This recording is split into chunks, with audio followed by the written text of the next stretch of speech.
My name is Russell Rook, and I work here at yourneighbour.org, or I work here in my study for yourneighbour.org at the moment.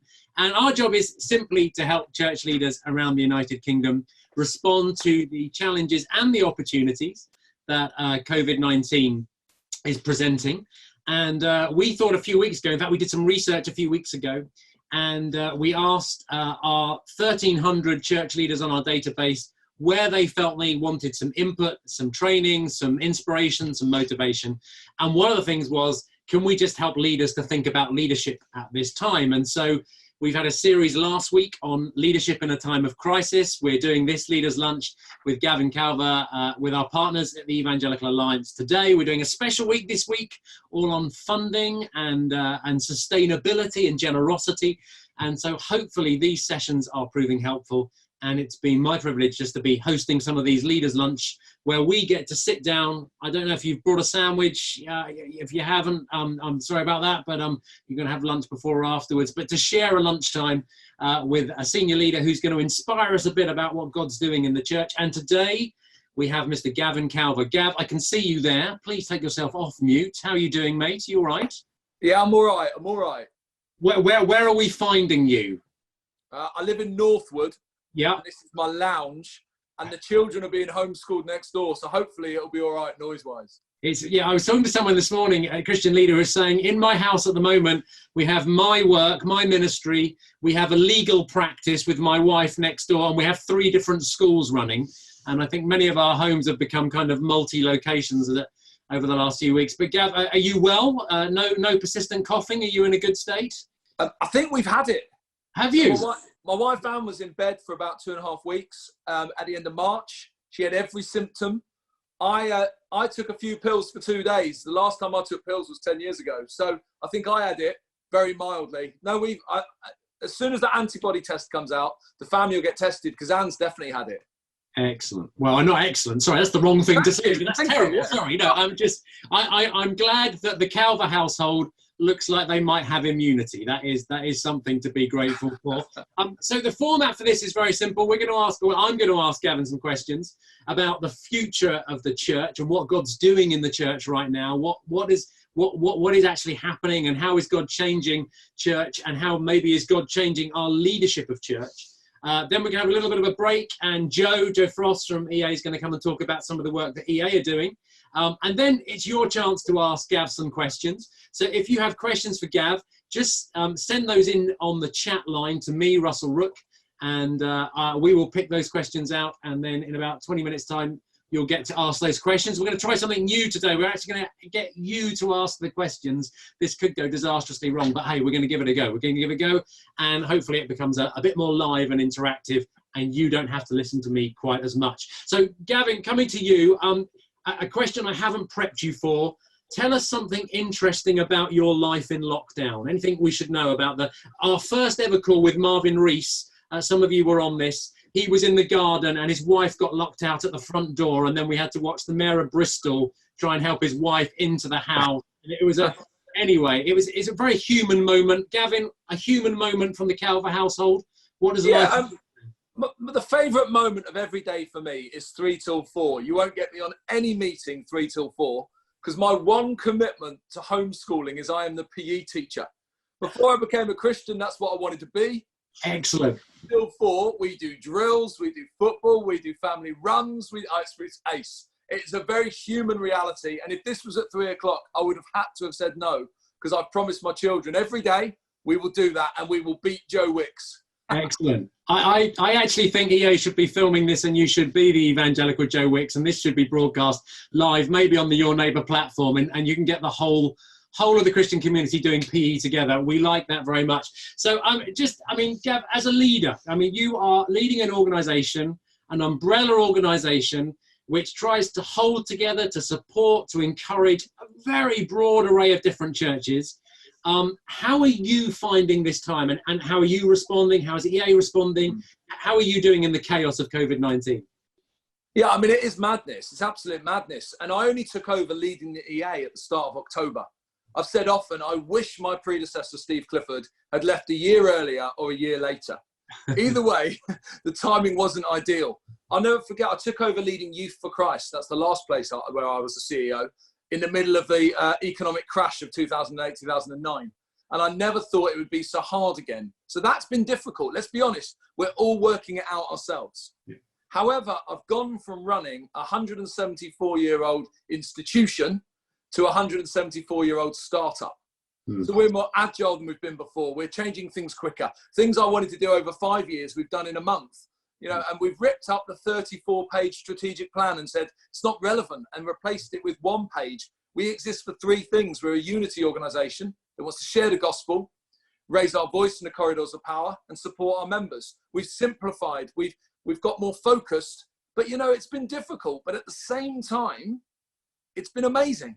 So it's one of those times where you wouldn't want it. You wouldn't want the crisis to happen. But the fruit from the crisis is quite interesting. Yeah. No, I mean, it's interesting. We had Mr. Phil Wall on Friday, leadership consultant, talking about leadership in crisis. And one of the things he said was that one of the critical factors is that organizations discover an agility to be able to respond to this and to pivot very, very quickly. And some of you, I mean, just a bit of a shout out here. If you've not read it, I've met few Christian leaders who have not read Andy Crouch's article, Leading Beyond the Blizzard. If you want, go to Google, Andy Crouch, Leading Beyond the Blizzard from Praxis. Brilliant article about how church leadership and charity leadership beyond COVID-19, as Gavin says, is going to be like we're all running startups. And we've all got to be that kind of adept and agile, and to realize that we're going to run different types of organizations through and beyond this crisis. So, Gavin, what are you seeing? You have a privileged view, really, of lots of different churches. What are you seeing happening in those churches as far as how they are adapting and changing in this season? Yeah, we've had the privilege. We've rung over 3,500 church leaders. I mean, I'm not sure how many other places have done that. We're a membership organisation. We need to ring our members. And 500 organisations as well, which has led to, we're doing a survey at the moment. We've had hundreds and hundreds and hundreds of organisational and church leaders have filled in this survey so we can know how can we go further. So we're hearing a lot. There's the half that kind of want it to go back to normal. When do the offering plates fill again? When do the funerals stop? And then the half who say, how do we reimagine? But I think there's stuff going in the culture overall for the church that we have to adapt to. And forgive me, if it's going to get a bit sermony, just give me 3 minutes if that's all right. I think there are 3 massive things that have changed during this. First is there's a change in spiritual temperature in our nation. There was a significant change. You'd have seen the Tier Fund research in The Guardian saying that 1 in 4 people have gone to a religious service. That's a 5-fold increase on normal. Google have noticed spikes in people searching for prayer and searching for Jesus. We're living in the ultimate bittersweet moment. It's horrendous what's going on, but it's the greatest evangelistic opportunity of my lifetime. You know, the temperature of the nation has changed. The spiritual temperature is moving. But secondly, the style has changed. I think so often, I've got a background in youth ministry. We would always say substance doesn't change, style changes like the wind. A month or 2 ago, no, 3 or 4 months ago, you never would have believed online church was possible. And last Sunday, we broke Zoom. You know, we broke Zoom. According to The Independent, there's a piece in there that it was all the church services at once using Zoom that broke Zoom. Online church destroyed Zoom. That's incredible. But also the style of compassion and the things going on in communities. The style of how we're doing stuff has changed. But the third thing that's changed, and I think in some ways this is the most significant, the cultural narrative has changed. Leading the Evangelical Alliance, I took over on the 1st of October. Every day till lockdown, I was asked for my view on some moral position by someone. They want to pigeonhole you. They want to see you as hateful or whatever they want to see you as. They're trying to pigeonhole you around those things. I've not been asked once in lockdown what I think on those things. The narrative has changed. People are talking about different things now. We're asked and said, what can the church do to help the crisis? What is the difference? The walls have come down. We're seeing positively, not negatively. Let's not let the walls get built again. The narrative has changed. The culture's in a different space. People are looking for hope. Hope as a name. His name is Jesus. You know, and mortality salience is a term I never knew before, which is basically an awareness of our humanity, living in a life and death situation. We are living in a nation with mortality salience, which is leading to a different narrative. People are looking for hope. So the temperature's changed, our style has changed, and the narrative's changed. And into that, a huge thing we need to do is we need to extend our prophetic imaginations for what's possible in this season. This season won't last forever, but let's build up some habits and some ways and some types of Christians being known for that stick for a lifetime afterwards. Our prophetic imaginations need extending. Yeah, we have Sam Wells on this lunchtime on Friday, and Sam's the vicar of St Martin in the Fields. He did a session which is available actually on the St Martin in the Fields website. It might even be available on the yourneighbour.org session last week with Walter Brueggemann, the Old Testament theologian who wrote the book Prophetic Imagination, precisely because he feels that this is precisely the time that we're starting to discover God's future now. And he starts the interview by saying God's future has long ago started. God's not slow in bringing his future into our life, but we're sometimes slow to discover God's future in our present. So, Gavin, what do you think we've got to discover? What is God teaching us, doing for us? What is there for us to find about God's future right here in our present?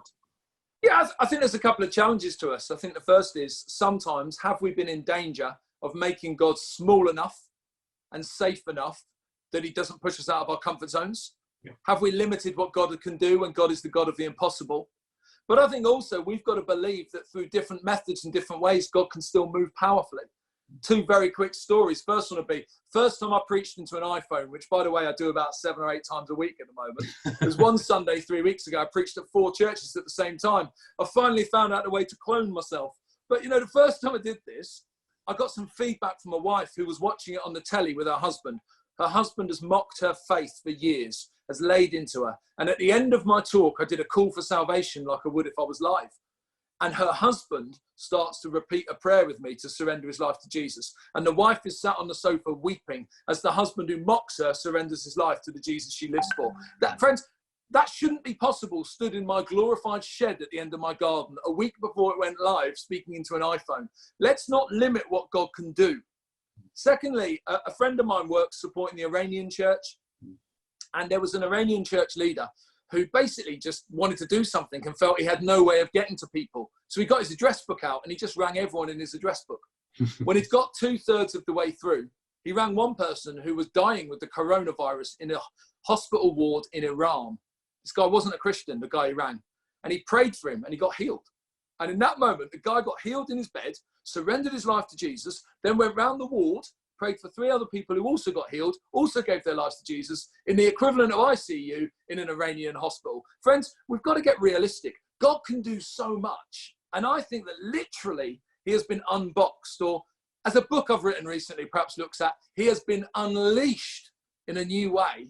And that we therefore mustn't try and keep him safe and limit what God can do. So I'm interested on that one, which is that I think you're absolutely right, that God can do immeasurably more than we've imagined. And in times like this, I mean, it's interesting looking at the history of God's people. I'm interested for the Anglicans in the room. You will have noticed this morning's Bible reading in the Old Testament was precisely the moment where Moses and Aaron actually see healing come during a plague. And obviously we follow Jesus, who spent much of his life, or a good chunk of his ministry, ministering to people who suffered from conditions like leprosy. The early church in Rome, when there was a plague, people would run to the hills, but it was the Christians who would stay and minister to those people who were sick and dying. Right through the history of the church, these times, these terrible times, have not only been times where we have been able to minister to people who are really suffering, but it's been a time where the church has been authenticated, where people have realized this is genuine. These are the real people of God. This isn't just some kind of superstition or religious cult. There is something real about this community which is filled with God's Spirit and enabled to be the very body of Christ here on the earth for people here and now. And I'm intrigued really, Gav, that it seems that God is unleashing something. I love that title. I should read your book. It seems that God is unleashing something. One of the things that I'm worried about, though, also is that there's an element whereby we choose to allow ourselves to become part of that. And choosing to become part of that means actually stopping doing some of the things we already do. And I think one of the questions for the church, really interesting talking to church leaders, yes, there's lots of opportunities that this time brings, but actually we can only really fully go after the things that God is bringing to us if we are prepared to stop doing some of the things we're already doing. What would you say are some of the things that we as church leaders need to review and think about stopping so that we can open up to what God wants to do with us next? I think in a time of crisis of all times, focus is important. It's why at EA we've got more focused. We started saying we're going to stop doing stuff. Otherwise, you can't do everything. There's always, my friend Ken Costa, who many of you all know, he'll talk about legitimate distractions, those things that distract you from what you should be doing, that you can justify, but perhaps aren't right. I don't think churches can get busier. I think we can get more focused. I think the question is intentionality, actually. So what is your intention in what you're doing in the community? So when I used to work in youth ministry at Youth for Christ, we'd say to people, if you've got 300 young people in your youth group, but you'll never talk about Jesus, or you've got 20 and you'll talk about Jesus, and your youth group exists to introduce local kids to Jesus, then you need to have the smaller number hearing about Jesus as opposed to the bigger number that never hear. So it's about deciding as well, what are you going for? What are you trying to do? It's also about collaboration. I think greater church unity comes out the back of this. I think walls come down around that. So I like the idea of communities where 7 or 8 churches take ownership for outcomes within that. But I think churches need to ask themselves as well, what do you fundamentally exist for? And we also need to realize we don't have to do it all. The Lord is already moving. We can join in with what he's doing. The same God who was there with the early church in the book of Acts, because that Unleashed book's all about the church in Acts. That same God who's in China overseeing a revival. The same God in Iran where the church is growing faster than anywhere else. He's here. And I think what we really need to get to is not everything organized from the center, but the whole of the people released to go for it. I never understand why we have some professional Christians and everyone else does a bit. The whole church witnessing, the whole church released in words, works and wonders to be the church where they are is much more exciting to me than churches starting 15 new initiatives they weren't doing before. So I think the biggest question to a church is, how do I release my people in this season? Not how do I start 5 new projects? But you will have to stop some stuff. And some of that would be, I would say, would be the stuff the state can do for itself. The stuff that leads people towards Jesus, the stuff that speaks of who we are. And I'm generous, words, works and wonders. That's what we should be doing in this season. Yeah, my previous Zoom call was with a guy called Carl Brettel. Some of you will know Carl. He runs the Neighbourhood Prayer Network. And he was saying they basically exist to help Christians around the country to adopt their street in prayer and to pray for the street, to walk up and down the street every day and pray for the street, to pray for opportunities to share with people the gospel in word and in deed.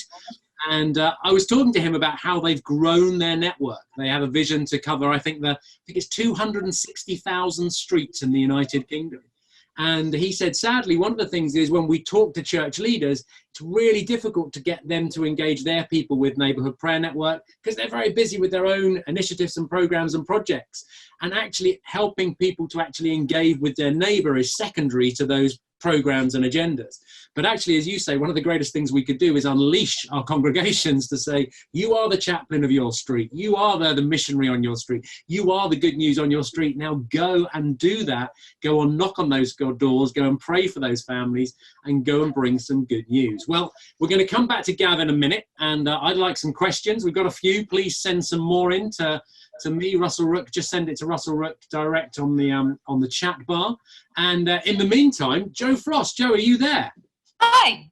Joe, how are you doing? All right, thanks, Russ. How are you? Are you at home?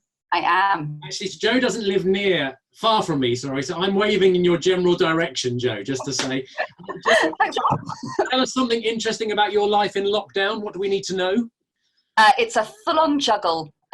So 2 kids, 6 and 8, homeschooling, husband who also works for the church, juggling 1,001 things, and then me working with Gav at the EA. Again, lots of juggle, lots of blurring of lines and boundaries, I think, but it's fun.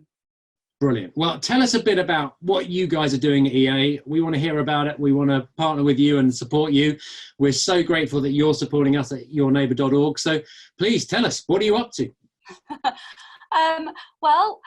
We're quite busy. I think Gav's point about focus has been our real challenge, to make sure that we are doing what's important right now. And I think one of the things that has become abundantly clear is that the coronavirus crisis isn't affecting us all in the same way. We are all deeply and significantly impacted, but it is different for each of us. Some of us, lockdown is isolating. You can't get out, you can't go to work, you can't see your friends or your loved ones. Some of us have experienced the cruelty of this virus. and are experiencing grief and loss and suffering. Others, it's an economic hardship where work and income become deeply, deeply challenging, and people are facing decisions that they should never have to face around rent versus food and the like. The challenges that I'm experiencing of juggling work and kids and commitments, for some of us, our time is frustratingly empty, and for others, it's overwhelmingly busy.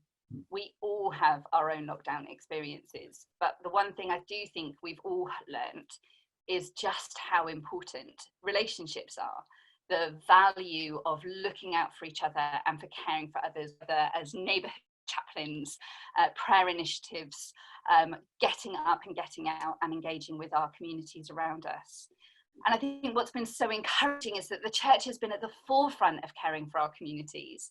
As Gav mentioned, we at the EA, we have been in contact with thousands of our members, hearing firsthand the hope that you're sharing, the challenges that you're facing, and the light that you're going to bring in dark places. And these stories are what we are then armed with at the Evangelical Alliance to carry those voices, those concerns, those opportunities, that experience into the corridors of power to make sure that the church can do what it needs to do in order to help at this time. So we at the EA, we know what it means to come together. We know what it means to speak up and out on behalf of the evangelical community, but we can only do this thanks to our members. If you are a member of the Evangelical Alliance today, can I just take this moment to say thank you? Because of you, we get to tell those in authority and those in power, our leaders around these nations, what the church is doing. We get to say how church can help in this time, but we also get to share with what the church needs. Because of you and your membership, we get to be a rallying cry. We're galvanizing prayer across this nation like we've never seen, or at least I've never seen in my generation. We get to come together and seek God's mercy. Because of you and your membership, we can resource the church. We've launched a coronavirus hub, eauk.org/coronavirus, which is filled with expert legal, financial, technical, and missional advice, all designed to help you do what you do in this lockdown. And if you're not a member of the Evangelical Alliance yet, you can join us today. You can join as a church, as a charity, or as an individual. You simply need to go to eauk.org/join. And from as little as £3 a month, you can become a member, because we passionately believe, and in fact, we deeply, deeply know that together we make Jesus known around this country. And if you hadn't noticed, there's been a little bit of talk about a new book that's out at the moment, known as Unleashed, written by Gav and Anne. And if you join us today, we'll love to send you a free copy of that as a welcome gift. It is all about how to be challenged, inspired, and equipped to be a scattered church. It feels very timely at this moment. So wherever you are, whatever you're doing, however this lockdown is treating you, we're here for you. We are cheering you on. So join us. We would love to have you. Brilliant. Thank you so much, Jo. And if you're not a member of EA, do sign up. Do definitely get Gavin and Anne's new book, Unleashed. That sounds like a great read. We're going to come to you for some questions. Now, we're going to do this slightly differently, because up until now, we've been filtering questions through me and I've been reading them out. And we've had complaints that people just don't like, hearing me speak too much, which I totally understand that. I get that at home a lot. So we're going to try something slightly new, and we're going to come to some of you are asking questions, and you're going to ask the questions live. Salmon, you're going to be our first questioner. So the challenge for you is, can you get unmuted and can you ask Gav your question? So nervous anticipation. Dot, are you there? Dot? Okay, that didn't work. I'll ask the question then. Okay, Gav, I agree, Dot says. Lay leadership is the way forward. How do we encourage people who are ready to step out but aren't encouraged in their church context to do so? How do we encourage church communities who all of a sudden realise that lay leadership is the way forward but have not put effort into that groundwork to prepare and train lay leaders for ministry to do that at speed? How are we going to encourage that kind of lay revolution? Gav? I think the culture's helping us. To be cheesy for a minute, you can't put the toothpaste back in the tube, right? We've mentioned the idea of scattered church. Scattered church has been forced on us. Right now, I've never chatted to my neighbours as much as I have in the last 6, 7, 8 weeks. We're forced out onto our own front lines into different spaces. I actually think the question is, how do we harness what people have learned in this season into the next season?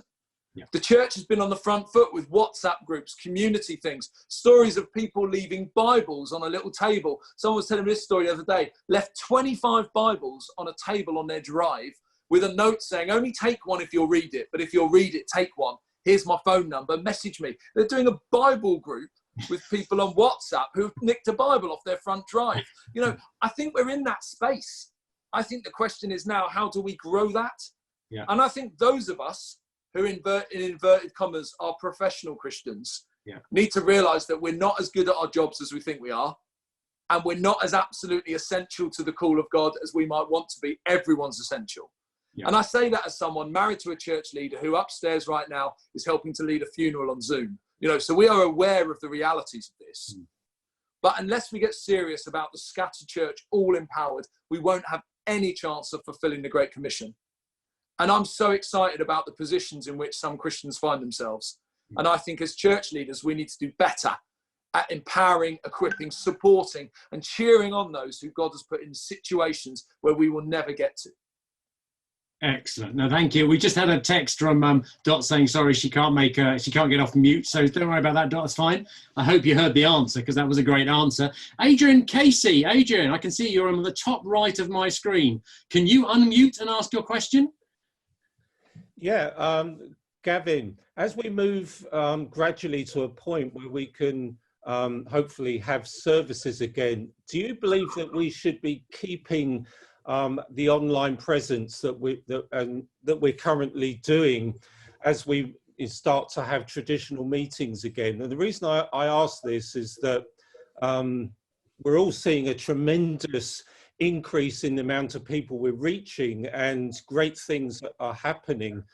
My worry is that if we are only reaching people this way and we never invite them into the building, that there's no sense of fellowship there. We can't disciple them in a one-to-one basis that way. I mean, what is your feelings on this? I hope I made that sort of thing. It sounded better up here than when it came out. No. It's very clear. It's very clear. It's a great question. And it's a question that we're probably getting asked more than most. And personally, I cannot see a way of going back to not having the online presence too. I think you have to have both. I'm involved with Spring Harvest. I chaired a group of Spring Harvest. We did Spring Harvest Home this year, which meant Spring Harvest got to 187,000 people instead of 20,000. Therefore, next year, you can't just do Spring Harvest in a room and not, what do you do? So every church and every gathering has that same challenge. I don't think you can't have both. I also think with the unprecedented numbers of people sneaking into church, we need to take seriously the fact that we've put up barriers in all kinds of ways that have stopped those people going into the building. So therefore, we need to keep an online presence. And when you preach online, by the way, the best bit of advice I'd give to anyone, it's the advice I was given by a preaching coach once. Preach every message as if your 13-year-old son is sat at the back giving church one last go, dependent on how you communicate. You know, we've got to go for it for the people we don't see. However, I cannot wait. Corporate worship. I am not the greatest corporate worshipper, but I do love it. I can't wait to be back in a space of corporate worship. But I think if we want to get serious about reaching the whole of the nation, we have to get serious about the fact that we have to be multi-platforms too. But you can never beat seeing the whites of someone's eyes in the same room. But equally, we can't go forwards and remove this opportunity that is getting the message to so many more. A mixed buffet. I'm interested, Gav, one question that's come in, which I can't go to live because I don't know who's asked it. But talking about, this person's interested in, as we start to sort of come out of lockdown, and as we probably live in a time where churches might be able to do activity, but there will probably be remain rules around social distancing and how close we can get to people. Should we be considering in taking our worship outside? Should we be considering using the great outdoors? It looks like we're going to have a fantastic summer. And think about sort of hitting the streets and the parks and taking church outdoors. Yeah, that's me. That's me that said that. No, ask. What's your name? Sorry. Hortense. Yeah, it's me. Catherine Hortense. Catherine, ask away. Catherine Go. Hortense. Yeah. Yeah, that's it. Yeah, that's what. Thank you for asking the question. Obviously, as we did meeting in parks, because it'd be a natural evangelistic opportunity, and I think it would spearhead more evangelism, because I think there is, in a way, there's a lot of people that still actually don't really want to do evangelism, but if they were just meeting anyway, naturally in the park, I just think it could be a good thing. And obviously in this community, I don't, especially Gavin, people that he knows, we're not a stranger to doing that kind of thing. And I think it's a golden opportunity. And I think we have been given a green light for evangelism already, because it says, you know, if your work takes you outside, you can do it. Well, being human, very human for a moment, we all have a line at which we get uncomfortable with our proclamation. The one that was before the virus was, my line was, at least at Pentecost and once else during the year, I'll end up being preaching in a park, right? Because a load of church leaders put on something in the park and no one wants to preach. So we'll bring in the raving evangelist and they'll enjoy it. And so, you know, for all of us, that we step over that level of uncomfortability. And what I would say is, I am the ultimate pragmatist. I'm still a youth worker at heart. Whatever gives the most people the chance to engage in what the church is doing, we should be looking at. So I would say, yeah, let's consider it in our communities. In my community, where my wife Anne's a church leader, we 70% of our church are BAME, and half our church are certainly between 55 and 85. Hard to always work out quite where they are in that. So we've got quite a vulnerable congregation, actually. So we're going to have to be pragmatic. Yeah. I think there comes a point at which, if meeting in a park makes it safe, great. What would be a tragedy would be if there were things like football matches taking place with crowds before there's church taking place. Now, I'm a huge football fan. I support the same football team as Jesus, AFC Wimbledon. But nonetheless, we've got to get our priorities right and get church meeting again before other things get their houses in order too. Excellent. Thank you so much for that. I'm going to be coming in a minute to Brendan Bassett, but I mean, I have to say, as a Salvationist and someone who lives in the London Borough of Merton, home of AFC Wimbledon, of whom I am not a fan, and I'm not against them. I think, you know, they have every right to exist. But as a member of the Salvation Army and one of the church movements that brought about the right legally for public worship in the United Kingdom, there is something about how can we unleash in a credible way, in an attractive way.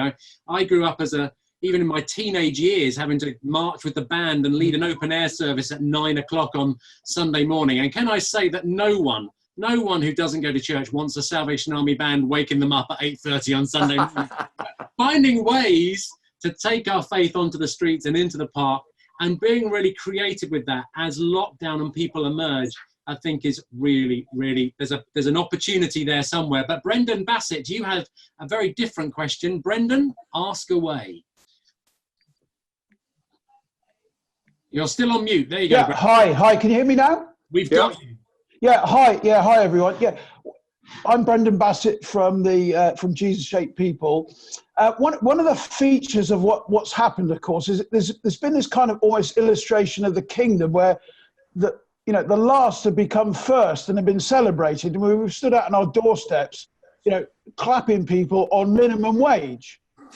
We haven't been out celebrating hedge fund managers and the like.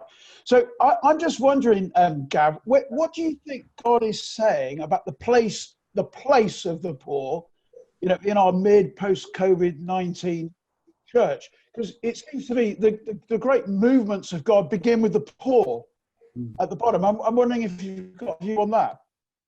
Yeah, I think it's really interesting, isn't it? When you cut back from a society, all the things they're used to, and you get back to basics, what really matters?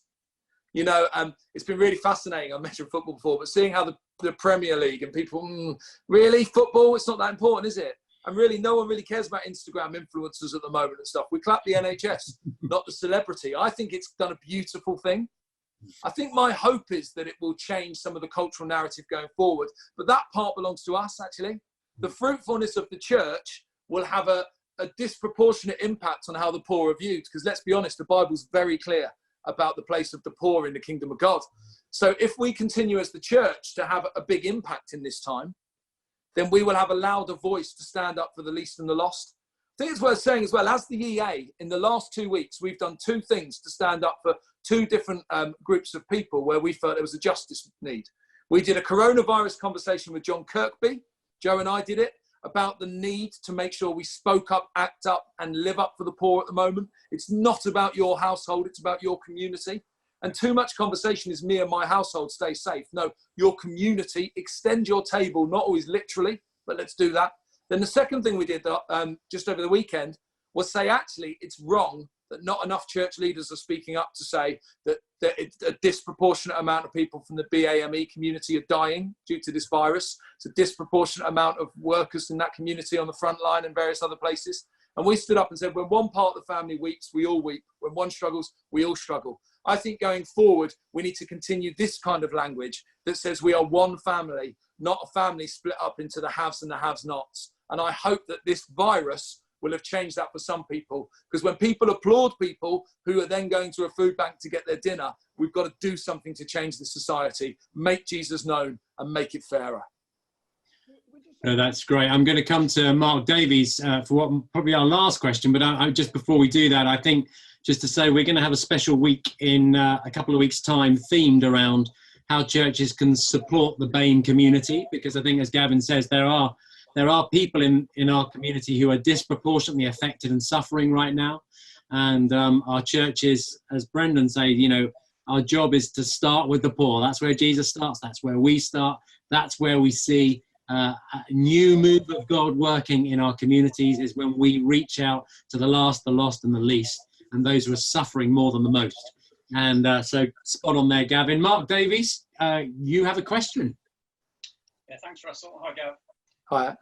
I know that EA is obviously taking a voice into central government, and it'd be really encouraging to hear how effective that voice is being listened to, and what we can be praying for. Are there people there that we don't know about, that we are influences that we can be praying for as well? So just keen at that sort of very high level advocacy role that you're playing to hear some encouragement. Yeah, I think in the main, I'd say our access to number 10 in particular is greater than it's ever been. The chief faith advisor at number 10 is a great evangelical Christian. He's a great man. There's some really good people around. I think how well you're being heard, I mean, Russ will be able to answer this as well as me. You never really know. You just need to be in the space, and you need to be speaking up in the space and making sure that the church is considered. I think the opportunity for the church to be heard more loudly in the weeks, months and years ahead is very significant. Going back to that Andy Crouch piece that was mentioned earlier, that the economic ice age that is coming to this nation and to the world creates an opportunity for the church to even do more for the common good and the benefit of society. It's the church that leads abolitions of slave trades. It's the church that provides education for anyone else. It will be, if it's not the church in the next 3 or 4 years stepping into this space, I don't know who it is, and we really are in trouble. So we as the church, I would say, are being given the ball to go for it, to be more significant in this society. And what I would say to encourage is, whenever people think we're irrelevant, you actually just have to look at some of the huge influence we have on all kinds of policy, all kinds of outcomes. In recent years, things like the church Ofsted not coming to churches to inspect Sunday schools. That's because we spoke up in those corridors of power. That's because we stand in the gap. But how effective we're being in the middle of a crisis, we will only know depending on how behaviour unfolds at the end of it. But what I'd say, friends, is pray for all those in authority. Pray for those who have the ears of those in authority. And let's, as the church, do so much in this society that we are an unstoppable force for good, but also an unstoppable force for the gospel. Because Tim Keller says the only thing the church can offer the world it can't give itself is the gospel. So let's make sure the words, the works, and the wonders, none are more important than another part, but all go together in making Jesus known, in building a society more like the kingdom, and in transforming the UK and seeing many fall on their knees before Jesus. No, thank you, Gavin. Yes, I mean, I think it's a very interesting question. Full disclosure, I spend part of my week working in the House of Lords. I work for the Reverend Baroness Sherlock, who is the Shadow Wealth and Pensions Welfare Secretary, Work and Pensions Secretary, sorry, in the House of Lords. I spend most of my week helping churches and faith communities to engage with politics. And I think Gav's right. I mean, normally we tell people when you go into a meeting with a politician, go with an ask, but more importantly, go with an offer. Don't just tell them everything that you think needs to change. Go and say what you can do to help make this world a better place. At the moment, we've changed that method. We now say, don't worry about the ask, just go with the offer. Because in truth, knowing numerous members of people working in government ministries, departments, number 10, other departments, ministers, senior civil servants, Christians, not Christians, people of all faiths, the challenge that this present situation is putting on their leadership and their organisation is absolutely immense. And so what they need is our prayers, and what they need is our offers to help them deal with this situation that none of them could have imagined, even 4 months ago. And so at the moment, the time is to make the offer, I think. Interestingly, we have been asked at Your Neighbour to help with some research because it seems that local authorities that have rarely engaged with churches before are now engaging with churches because they recognise that churches are one of their best and sometimes only hopes in reaching the more vulnerable in their community through the crisis. So again, now we know the church is making the offer. At some point in the future, it will be our turn to make an ask, to say, what have we learned from this and how can church speak to power about the lessons learned from this situation and about how we can work together in our communities going forward. Gav, we're going to pray in a minute, but I'm interested, I think just one last question, which seems to be a good question to ask before we pray, which is, what is your prayer right now? Your prayer for you and your leadership in EA, but also your prayer for your church and for our country. Yeah, I can't get away from the fact that when God made me, he made me as someone that has just got a broken heart for the lost. So my prayer is that in this moment, we're not hopelessly optimistic, but we're hopeful. We need to be a hopeful people. I hope the church doesn't miss this moment. I really feel like there's a moment you can be an ostrich if you like, put your head in the sand and wait for it to pass. Or we can actually say in the middle of this, what is different when you have Jesus? And my real hope is that we show that to the world in this season. We show what hope is in the middle of a crisis. And my real hope is that the right church for the next season comes out the end of this. And none of us quite know what that looks like or needs to be, but we can't be business as usual. We need to be malleable in his hands. We need to be agile and also faithful to the message we've been given. Brilliant. Well, because you're all on mute, we can't do a traditional round of applause. Those of you who've been on these calls know that we do a British Sign Language round of applause, which is this. A round of applause for Gavin Calver, please. Thank you very much. Gavin, thank you so much for being with us. We're going to pray in a minute, but we have 2 more leaders' lunches this week. As I said, we have a particular focus on funding this week. And on Thursday, we have Glyn Barrett, who's the leader of the AOG movement, but also the leader of Audacious Church in Manchester, talking about giving and generosity. A lot of churches who have a culture of giving are finding it much easier to maintain their ministry and mission at this time. So we're asking what he's learned about adopting and fostering a culture of giving in the local church. And that's at 12:30 on Thursday. Then on Friday at 12:15, Sam Wells from St. Marston in the Fields is talking about scarcity and abundance. There's a tendency at these times to think about the things that we haven't got. And Sam wants to remind us that God has given us life in all its fullness, and he has blessed us with more than we can imagine, and to think about how we frame our work and our ministry on all that God has given us rather than continually coming back to the stuff that we're missing. Next week, we have a special week on children and young people. I think we have Chris Kandai doing a leaders' lunch, and Carrie Grant and David Grant. In weeks to come, Nikki Gumball from HDB, Chris Balaton from Bethel. Special week, we're looking at BAME community. So please keep an eye on yourneighbour.org. There will be lots of training and lots of opportunities to have leaders' lunches with lots of leaders. But thank you so much for joining us here for lunch today. This is how we're going to do prayer. Have a look at the person on your left, on your right, on your screen. I'm going to give you 30 seconds to pray for them and to pray for what God is doing in their ministry and their leadership at this time. And then Joe Frost, in about 30 seconds' time, is going to round us to a close by praying for all of us as we go out from our leaders' lunch. Shall we pray?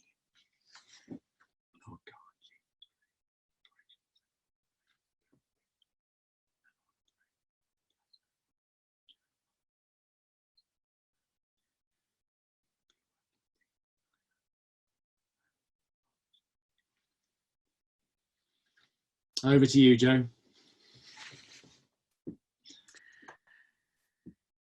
Father, thank you that in this time we know we're not alone. Thank you that you've not left us or abandoned us. Thank you that this crisis may have caught all of us by surprise, but it didn't catch you.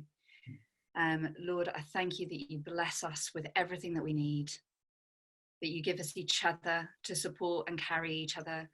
You give us compassion and kindness. You give us strategic thinking and imaginations. Lord, we ask that you would pour out your Spirit on each and every one of the people watching today. And Lord, for all of their communities that they represent, Lord, would your Spirit come amongst us. Lord, would your power, your transforming power, come and bring life and hope to those who are struggling. Lord, would we know you more deeply in this moment? And Lord, would you bless us with opportunities to make you known? Wherever we are in this country, whatever we're facing, Lord, would your Spirit be upon us? Would you give us peace and hope and faith? Bless us, Lord, I pray. Amen. Amen.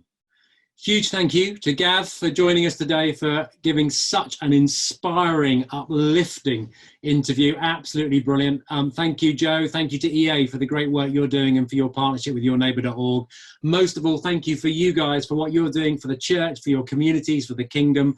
We pray that God will bless your ministry today, and we pray that people would experience the good news of Jesus in new, miraculous and eternal ways through what you do in your community. Thanks for being with us. Have a good day and God bless.